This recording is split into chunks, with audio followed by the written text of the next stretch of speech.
Someone launching a nuke. Shit, we've said too much. We've said too much. What's going on? What's that even coming from? Is it that? What? No, that's a bird. Yeah, I was going to say it's a bird.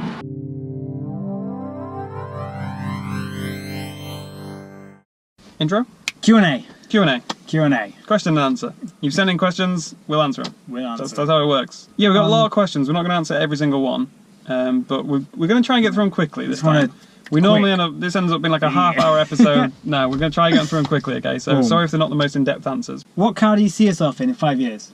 I don't know. Next question. Next question. Quick fire. No, Model 3. Tesla. You know about Tesla now, aren't you? And then whatever supercar we can get. Are you going to do business videos? I don't know, are we? He is, I don't know. Yeah, hashtag dedication Sai. Sai's got his own separate channel for like just business musings. My rambles, yeah. Rambles, yeah. So I feel like there's not much else I can tell people. I know everyone wants to just like a get rich quick tip and that, but we've already done a video on niche markets, marketing, a couple of other bits and bobs, I can't remember. But there's a section on our channel called business videos, which no one ever seems to look at. Someone commented the other day saying, can you do a video on marketing? We already have. So, yeah, I don't know. I don't feel like there's much else I can tell people. I've started one business in like a very specific sector. I don't have loads of business experience. There's just like all the business videos we do or have done or will do, it's just work hard, find something that you either are passionate about or you know about, you have an understanding, and then just try and create something around that that's meaningful, that's useful. Like that's the one sort of common theme through most people who've made a decent amount of money, is that they found something they enjoyed or they knew a lot about or whatever, and they learned about it, and then they found some way to make money from that. It's not the way that most people do it, which is I want to make loads of money. What can I do? It's the opposite way around. It's like you find something that you're good at and that you enjoy and that you want to do, and then you find a way to make money. And then it's just putting time in. That's it. Yeah, and then it's putting just a lot of time in, like real time. Can I have your R8? No. No. Cool. Dream car? Question mark. Dream car? Question mark. Probably 918. How about you? 918 is pretty sick. Or P1. Yeah. They're a bit cliche, don't they? Now, like those top 3 hypercars. That's kind of everyone's dream car. Yeah, I don't know. Like, I think it'd have to be MC12. No, that's a good shout. MC12, do it. At what age did you start your business? 19 or 20?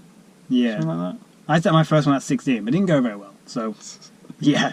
And second part to that, what part of the economy would be the best to start a business to have for future growth? Fuck knows.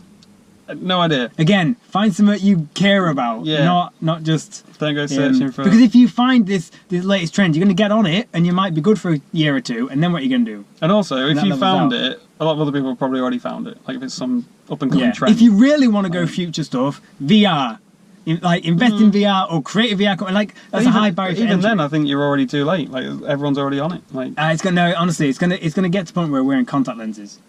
Probably in the distant future. But that's it. That's a high barrier for entry. So these big markets like that, you can't really get into as a small business. No. Would you swap the Abarth for a Fiesta ST? No. Would you not? Don't like Ford interiors. The I love the new terrible. Focus RS, but it's just as soon as you get in it, the interior and it's all a bit... The interiors in Fords are full on overrated. People like I did it when I was young. Like, oh, I love that car.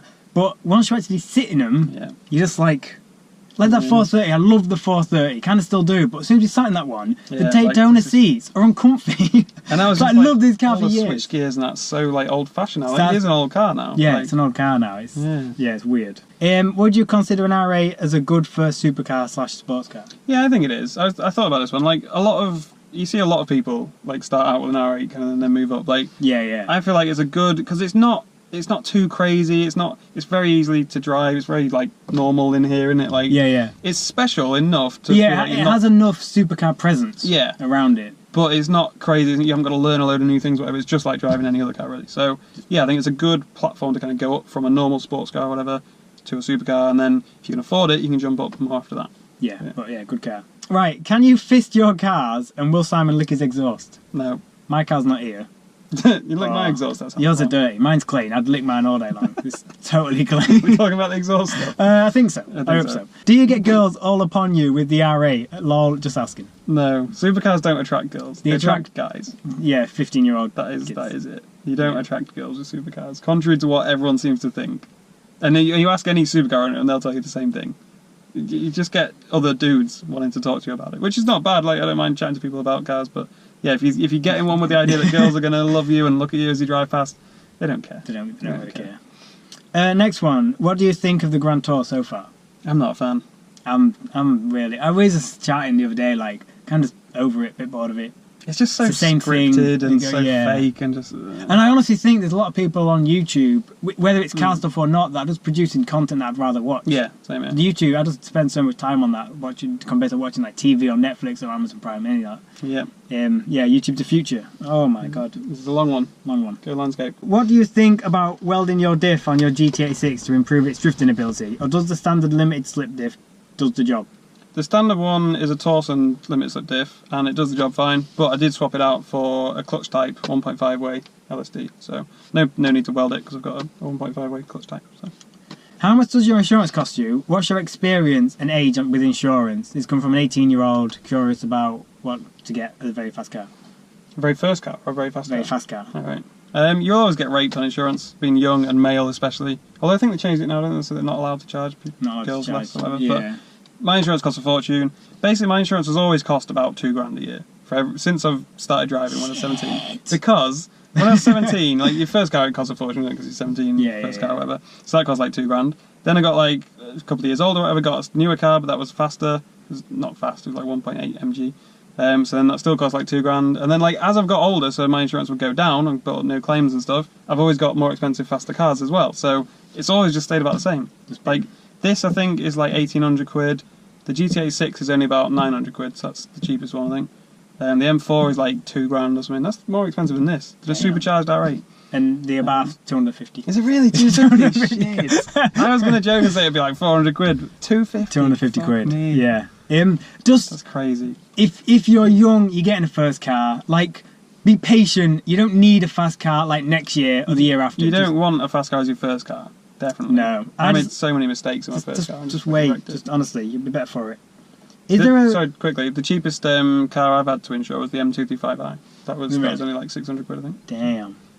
Right, next one. Is there a particular job that you have started on any of your cars that halfway through you really wish you hadn't started? The hydraulic handbrake. Halfway through, 6 months in. That was a year ago. Yeah. That's going to be finished in January, though, I think. Hopefully. A year later. A year later. Jeez. Yeah. Will asks, Subway or KFC? Subway. Yeah, I used to live on KFC. You did? Like every day. And then I was like, you know what, this is stupid, I'll cut it out. And then I felt ill for like a month because I just got so used to living on KFC. So yeah, I have Subway quite a lot now, but that's not quite so bad. Cool. What about you, Subway, KFC? Subway. Yeah, I think. Do you have a routine for being more productive with your business, such as going to bed and waking up early? No, I'm terrible at going to bed early. I go to bed really late and get up really late.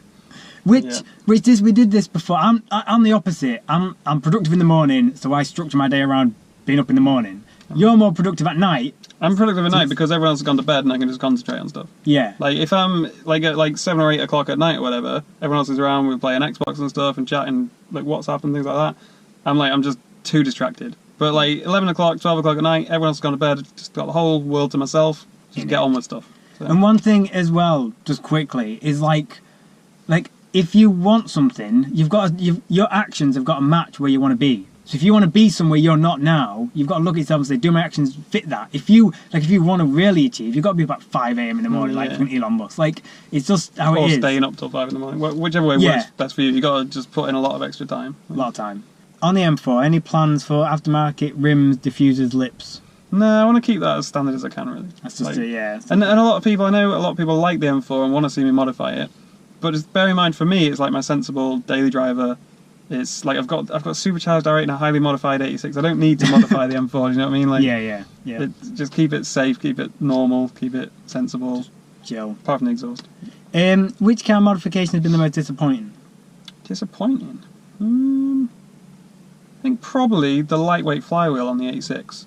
That I didn't notice any difference at all. All we got was like a horrible clunking noise from it. Great. Which went away when we changed the clutch, which was weird. But I expected it to be like a lot more free revving. Like it's the first thing that the engine's trying to turn is the flywheel. You hear it all the time. Yeah, like, mate, lightweight flywheel. But like rotational mass, you're reducing that and all that. But didn't notice any difference. So. Is there a new car on the way, Chris?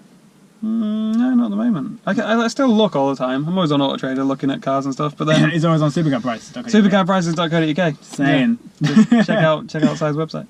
But yeah, no, I don't know. I keep toying with the idea of swapping this for something the R8, but I don't know. So much money. That is the problem. Just so much money. It's like trade this in and put that amount in again, maybe even plus some. Double. Yeah. Double. You'd have to put double the amount of this in. This is worth about 50 grand now, trade-in, something like that. Maybe 55. 50 to 55, yeah. So, like, a used 458 is 150 grand. That gives you some idea of, like, even if I can stretch to it soon, I don't know if I'd be willing to put all that money that I've made over, like, the last few years into one object that can just get written off. Do you know what I mean? Like, yeah. We've said so many times, like, it's better to have your car you can afford to run and just enjoy it. Like, I take this to track days, I drift it around, I do whatever I want in it, because like, it's if you not... get a 4858, 488, like, you're just going to be like... Yeah, honestly, and I'm not, you know me, I'm not the kind of person who, like, babies a car or whatever, but if I just put all of my life savings, basically, into this car, I don't think I'd dare drive it much. Like, the amount of stone chips that are on the front of this and stuff like that, like... I'd be so scared of doing any kind of damage to it, anything happening to it. And resale value. Yeah, resale value and like just repairs and warranty stuff, like if you took it to track days and things like that. Like, yeah, I don't know. No new car at the moment, really. Not yet. One day, just not yet. Yeah, I think when I'm older and when I can afford it a bit more easily, hopefully. But I don't want to stretch to like my sort of dream 458 or 488 or whatever, and then just not be able to drive it. Yeah. So. Not much point. No. This guy asks, any more drift days? Yep, lots more drift days. Lots more drift days coming up next year. Keep drifting until I write the 86 off. No, cool. Hopefully that won't happen. This one, which from Buddy's Insight, good old Buddy. Good old Buddy. What does your mum and dad think about you doing YouTube? I don't know. My dad, my grandma and my granddad watched some of our videos the other day, which was a bit bad because like the first word I said in it was shit cunt. I was like, oh god, grandma and granddad have watched that. Yes. And my mum and dad don't know. I thought your dad found it or something, didn't he? No. Oh, did they not? Oh, no. Okay. I tried to keep it Yeah. on the down low. I didn't ever tell him about it, but somehow my mum found it. I think my cousin sent her a link or something. Thanks. Mum. And my dad stumbled across it, and now he comments on half the videos. Yeah, hi Dad. So yeah, they don't mind, but I just feel bad like swearing and making rude jokes and stuff when your parents are watching. Yeah, it's not that kind of content. Hi Dad. Shit cunt. Hi Mum. But he also asks, will you ever become a racing driver? I don't know. My dad said a lot of the time, why don't you get into racing instead of doing track days and stuff? I think you've got to be exceptionally good at driving to do well in racing, because racing's like pretty fair. You know, you're all in very similar cars. It's all and like there's going to be people that got way more experience, way more money and everything than you. I don't think I could do that well. It is an expensive. It's very expensive as well. Yeah. And like I might do well in it, or I might enjoy it. Sorry, even if I don't do that well in it. But I don't know. I think I'd rather just mess about on track days and this and stuff instead of buying like a dedicated track car or something. So. Yeah, it's a different thing. Yeah. When you left high school, what about your parents? Were they mad, and are they okay now? Oh, they're okay. Yeah. Well, yeah, because I don't know if that guy's like none of us. Well, high school, like our senior sort of school, you finish and then you either 16, go to college or you optional. Yeah, or you get a job or whatever. Or just go on a doll. Yeah. But yeah, so like I wasn't mad or anything. I think she was mad when I quit my first job, my first apprenticeship. I quit and then was unemployed for a couple of months. I think she was mad about that. And she was mad when I quit my IT job to focus on the software. But she's always mad, basically. She's mad. She's mad. But yeah, they're fine now. Why is Saigon so good at Rainbow Six Siege and you can't even get platinum? He's not. Reckons, doesn't he? Reckons. Just saying, 2 seasons now I've been platinum, you've only been gold 4. You've got cheats or something, I don't know. Anyone who plays Rainbow Six, the ranks are fucked at the moment. The whole game's fucked. Can we just say, like, that game's taken over my life? Yeah, we play that a lot. Ever thought about converting the R8 to rear-wheel drive? I don't see the point. A lot of people have asked this. Why? It drives like a rear-wheel drive car anyway. Was it 70% rear? Yeah, 70% power to the rear. You can drift it. Like, what am I going to gain from... You'll save a few kilograms. I'm not going to notice that. Like, no, there's no point. And they make it harder with the supercharge and the extra power. It's going to make it a nightmare to set off and stuff if you've got that much power just rear-wheel drive. So. How reliable has the 86 been, and does the FA20 take a good beating? Yeah, no, it's been really reliable. The only thing that ever died was the turbo, which obviously is a separate thing. But yeah, no, the engine's been fine. A lot of people complain and say it's like a really, not like badly made, but really easy to break engine. All sorts of things break on it. Like, we've reinforced the conrods and the pistons, got forged conrods and pistons, but It was fine. I've had it boosted Even, for what, maybe 2 you had years. it boosted before you. Yeah, did it the boosted for a long time, and it's been battered around tracks and stuff. Like, He's been battered. crashed on the limiter like all day for several days, and yeah, no issues. And I over revved it when I changed down a gear wrong. Yep. Yeah, no, I've found it fine. So Pretty solid. which I think part of that goes to Fensport for mapping it the way they have and not like pushing it too hard. Because some people just map it crazy so they get cool figures and it sounds good and then it blows up. Yeah. So. Need reliability in it. Yeah. This is the question. Oh Jesus. Would Chris ever buy an Abarth, and would Si ever buy a GT86? I think everyone already knows the answer, surely. Pretty much no. No. You like the GT86 thing apart from the interior? Yeah. You like- Love it from the outside. Silver. It's on rear-wheel it. drive Yep. and it's fairly inexpensive compared to a lot of stuff. Yep. And I but the think interior's you're going to just disagree, but I think even with standard power, it's fun enough. It is a little bit lacking, but especially like someone coming from like an Abarth or something like that. Yeah. I think it's a nice little car to drive. I really enjoyed it when it But was you just stock. hate the interior. I just can't. The seats are comfy as fuck. I really But like seats. Everyone keeps saying get It's just bucket it's the seats. dash, and it's just the not, and I don't know, and the steering wheel. It's just I don't know. It is pretty bad inside. Pretty bad. Which Right. I don't care now because we've hacked it up and stripped it out and all sorts. But yeah, if it was like your only car or your only sports car and whatever, like Yeah, it's a just little want to bit- see a little bit nicer materials on some of the things you touched. which they have, the new version, they have made like some Yeah. of the doors like sort of fake Alcantara or whatever, and it looks a little bit better. But the switches are still shit, and there's still that terrible clock from the 80s. Like, Yeah, that's bad. Yeah, But so- if you don't care about that stuff, you'll fucking love yeah. it. If you're purely about the driving and you don't really give a shit about any of the interior stuff, yeah, You'd it's love a good car. To Si, if you were to sell and replace the Abarth or purchase a second car, what would it be? What would it be? Model 3. Oh yeah, Model I've 3 already been doing is this. a daily. To Chris, what events are you planning to attend in 2017? None planned yet. None planned yet. Lots of drifting. Lots We'll of track probably days, do hopefully. maybe Supercar Driver Secret Meet. Yeah. maybe. Yeah, if they do like a big opening meet, it's normally like March time or something like that. Yeah, We'll do that. do that. Um, And then maybe Horsepower at the Hall a couple Yeah, thought times. about it, yeah. That'll come. Molten Meet maybe in Easter next year. Check out for them. Yeah, but other than that, just drift days and track days. Yep, nothing else. What's your go-to colour when buying socks? Black.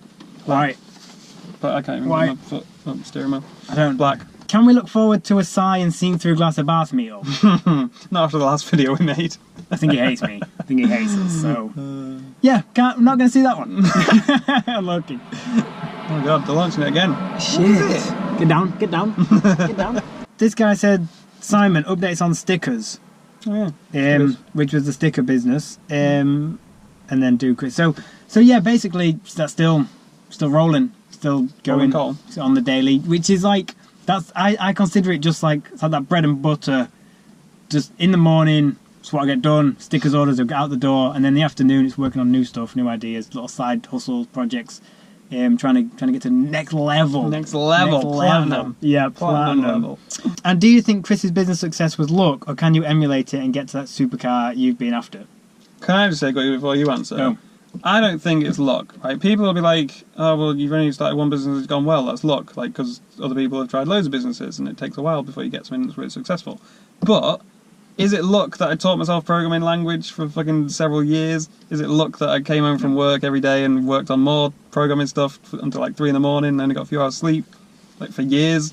Is any of that luck? No, like I saw an opportunity and like not even like saw an opportunity, just I sort of realised that this is going to be useful for me, so I'll make this software, and then thought it was going to be useful for other people, and then people started downloading it, so I'll start charging for some of it. Like, none of that's luck. It's like, the serendipity of a lot of stuff. I don't know what that means. Like, it's just, like, you know, like kind of coincidences. So, like, Yeah.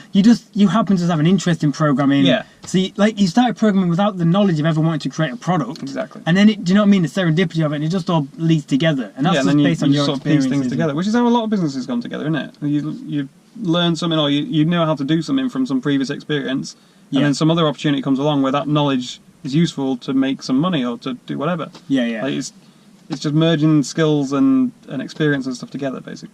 And so, as far as can I get there, 100%.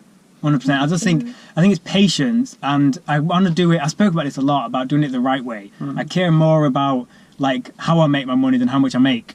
And so it's important to me that I'm just doing stuff and businesses and creating products that I think are useful and helpful. And then it's whatever money they make. Like I'm not getting into anything because of the money. Yeah, It's I think making the best thing you can, and then that's I it. think that's a good way to go about it. And it'll come. This guy, do you invest in stocks? No. We kind of covered this in the trading poo on poo video. Yeah. Which I don't know if that's going to be up before this one, but I think so. Yeah. It is now. Yeah, it is now. Yeah. Again, everyone seems to assume that if you've got some money, you must have used stocks and traded stocks at some point. No, never touched it. Never will. Someone I really respect said that like you should invest, and they're really a big proponent of it. Right. So I respect this dude, and so I wanted to do something. So I decided to go into peer-to-peer lending.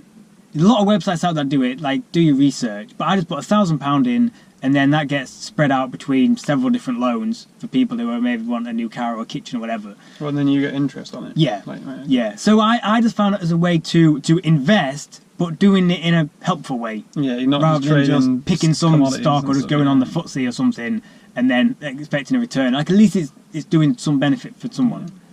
Good guy, Si. Good guy, Si. Good guy, Si. Does the excitement of having a supercar fade out through time, or is it still awesome on a daily basis? I think like anything, it's going to fade a bit. Like, I don't think of it that much of having a supercar now. Like, it's just like, it's my fun track car. Like, if you compare it to the first week of having it. Yeah, exactly. Like, the first couple of months of having it, like, every time you open the garage door, you're like, I can't believe that's there. Like, that's crazy. But, yeah, you get used to anything. You get used to anything. Wouldn't matter if you had a Ferrari or whatever. Like, you get used to it and it just be normal. And this is why patience. You're going to get there eventually. Don't rush it, because if you rush it, you're going to get it, and then in 3 years' time, you're going to be like, well, cool, now what? If you bankrupt yourself to buy it, then you've got a couple of months of happiness, and then like, yeah, now I'm fucked. Yeah. But at least I've got a Ferrari. Like, yeah, it's not worth it. Would you be tempted to replace the 86 with a 2018 Supra? I wouldn't replace the 86 with it, but I don't know if you said this because on Facebook the other day I posted about the new Supra. I really like the look of it. They've toned it down a bit since. You remember the FT1 concept? Yeah. Which looked ace. Yeah. They've toned it down a bit, which is a shame. But it's supposed to be coming out in a year or two, and I think I'd buy one. There's supposed to be like a 400 brake rear-wheel drive version of it. I think I'd buy one. I wouldn't replace the 86 with it though, I don't think. What exactly do you earn your money from right now? The same thing as before. Software sales. Yeah. Nothing's changed. Nothing's changed. Do you wipe sitting down or standing up? I think that's a good question, because whenever you ask anyone that, they're like, what do you mean standing up, or what do you mean sitting down? Like, whichever way you do it, you've never considered that there's an alternative. We had a great discussion about this at work when I used to work in IT. Great. I just go around the office asking everyone, and they'd be like, what you do it standing up? How does that work? What? Like, sitting down I think is the way forward, but... Great. If you could give one piece of advice to a young person who wants to start a business, what would it be? Just put the time in. That is time. Because without knowing what business you're talking about, there's no specifics we can give you. Like, just time and just try new things. If it fails, doesn't matter, try something else, learn from it. Just put a lot of time in. The thing I heard, which I think is great, is that you can affect how much time and effort you put in. That's the one variable you can control. Yeah. Everything else, market, this, that, and the other, you can't control it. You can control how hard you work. Work hard. Don't forget. Don't worry if things fail. Just learn from it. Move on. That's it. Stop watching YouTube videos and do some work. Yeah. That's my greatest advice. Quit this and just go. Even just pen to paper ideas, anything. Just make moves. Yeah, actually start doing it instead of just thinking about it and trying to get motivated. Just start doing it. Let's go. That's it. That's it. We're done. Cool. Thanks for all the questions, the Q's and A's. The Q's and the A's. Good fun. It took half an hour. Hopefully we'll edit this down a bit. It's supposed to be quick and snappy. We might have to edit a few questions out. Sorry. We did answer all of them, but just no one wants to sit in half hour and listen to us. I don't even want to be here for half hour. Take me home.